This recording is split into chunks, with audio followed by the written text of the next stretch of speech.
কি সুন্দর যে সয়াবিনের কাটলেটটা হয়েছে সেটা ভাবনা চিন্তার বাইরে। এত সুন্দর যে সয়াবিন দিয়ে কাটলেট তৈরি করা যায় সেটা সত্যি আগে জানা ছিল না। সয়াবিন তো সবাই পছন্দ করে না, তো এভাবে একবার কাটলেট করে দেখো, সবাই কিন্তু হাত চেটে পুটে খাবে। তো hello friend, welcome back to my new video. তোমাদের ফুড বাঙালিতে ওয়েলকাম। আজ অনেক দিন পর নিয়ে চলে এলাম একটা খুব সুন্দর একটা স্ন্যাক্সের রেসিপি। তো দেখো, ফার্স্টে আমি সয়াবিনগুলো ভিজিয়ে রেখেছিলাম, তো সেগুলো জলগুলো ভালোভাবে বার করে দিয়ে মিক্সিং জারে নিয়ে নিলাম সয়াবিনগুলো। এরপর সয়াবিনের যাতে কাঁচা গন্ধটা না ওঠে তার জন্য আমি এখানে পুদিনা পাতা দিয়ে দিয়েছি কিছুটা পরিমাণে। এরপর দেখো আমি ভালোভাবে ব্লেন্ডার করে নিয়েছি, একেবারে পুরো মিহি হয়ে গেছে। এরপর কিছু মশলা অ্যাড করছি, জিরে গুঁড়ো, ধনে গুঁড়ো, হলুদ গুঁড়ো, আর দিচ্ছি এখানে পরিমাণ মতো লবণ। এখানে সামান্য পরিমাণে একটু চিনি দিয়েছি, পেঁয়াজ কুচি দিয়েছি, আর দিয়েছি একটা বড় সাইজের আলু গ্রেট করে দিয়েছি, 4-5টা কাঁচা লঙ্কা ছোটো ছোটো পিস করে কুচিয়ে নিয়েছি। এরপর হাত দিয়ে ভালোভাবে মেখে নিলাম। এরপর দিচ্ছি 2 চা চামচ কর্নফ্লাওয়ার। কর্নফ্লাওয়ার দিলে এই খাবারটা বেশি মুচমুচে হয়, আর স্বাদটা আরেকটু ভালো লাগার জন্য আমি এখানে সরিষার তেল দিয়েছি।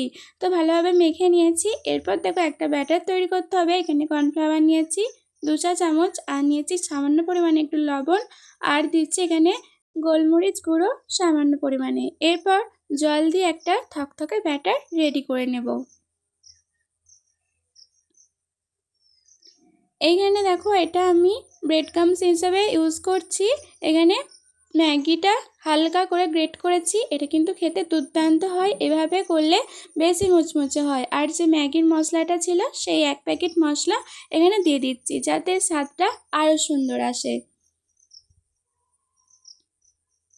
বেশি ব্লেন্ড করলে হবে না, হালকা যেন গুঁড়ো গুঁড়ো টাইপের হয় সেরকমভাবেই করতে হবে। পুরো মিহি করে দিলে সেটা কিন্তু খেতে ভালো লাগবে না।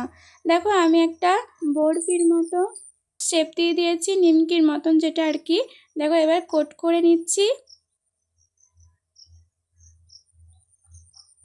এভাবে একবার স্ন্যাক্সের রেসিপি তৈরি করে দেখবে, বাড়ি থেকে বড় থেকে ছোট সবাই কিন্তু খুব পছন্দ করবে। বাড়িতে আরেকবার বলবে যে আরেকবার বানিয়ে খাওয়াও আমাকে এই জিনিসটা। কোনো গেস্ট এলেও হঠাৎ করে কিন্তু বানিয়ে দিতেও পারবে এই রেসিপিটা। সবাই বুঝতেই পারবে না যে এটা সয়াবিন দিয়ে তৈরি করা। সয়াবিনের কাঁচা গন্ধ ওঠেই না, এত সুন্দরই টেস্টি হয়েছিল।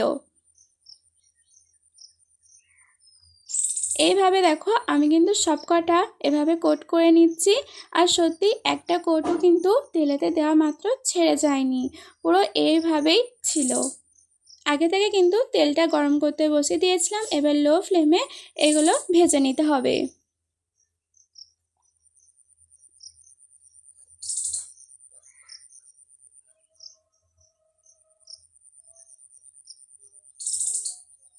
এই সয়াবিনের কাটলেটটা যখন এক পিঠটা ব্রাউন ব্রাউন কালার চলে আসবে তখনই কিন্তু এটা ভালোভাবে ভেজে নিতে হবে উল্টে পাল্টে। দেখো যখনই ব্রাউন কালার আসবে তখনই কিন্তু উল্টাবে, তার আগে কিন্তু উল্টাবে না, তাহলে কিন্তু সব কটা ভেঙে যেতে পারে। দেখো আমার কিন্তু সব কটা রেডি হয়ে গেছে। আর ওপর থেকে হালকা করে লেবুর রস ছিঁড়ে দিচ্ছি, যাতে আরেকটু টেস্টি লাগে খেতে। এটা কিন্তু ভীষণ মুচমুচে হয়েছিল। এই লেবুর রসটা দেওয়ার কারণে হালকা একটু নরম হয়ে গেছিলো, কিন্তু বিশাল মুচমুচে হয়েছিল। ওপর থেকে একটু বিট লবণ ছড়িয়ে দিচ্ছি।